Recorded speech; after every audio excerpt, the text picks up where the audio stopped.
Днес се потапяме в един свят, който е наистина, почти напълно затворен. Живота на жените в Северна Корея.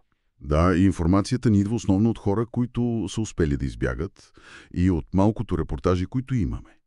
Което, разбира се, означава, че картината е сложна и, както изглежда, често доста сурова. Точно. И веднага се вижда един огромен контраст, нали, между това, което казва официалната пропаганда за равенство и реалността, която описват бегълците. И нашата цел днес е да хвърлим малко светлина върху тези ограничения, задълженията и някои скрити, понякога доста шокиращи аспекти. Като, например, онзи отряд на удоволствията. Да, Кипумджо. Именно. Може би да започнем с него.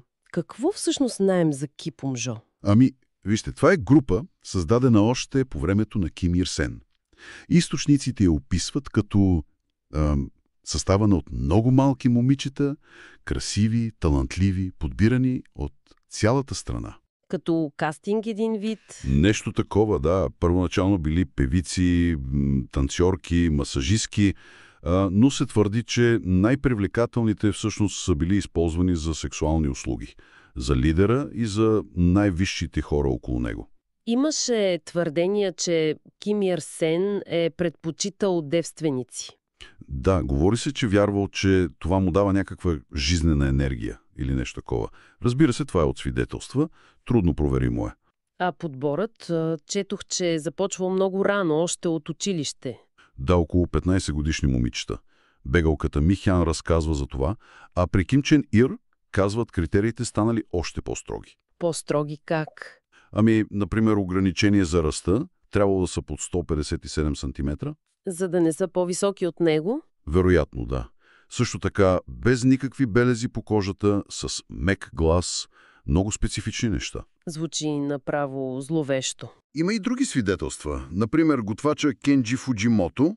Той твърди, че зетият на Ким Чен Ир, Чан Сон Тхек, е отговарял за подбора. Този, който после беше екзекутиран? Същият. Фуджимото дори казва, че Чан е изисквал сексуални контакти с кандидатките още преди да ги одобрят.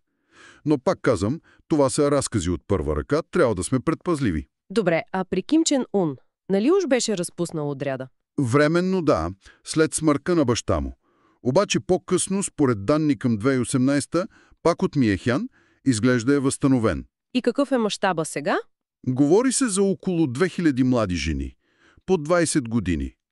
Интересното е, че сега минават и сериозна военна подготовка. Военна подготовка, защо?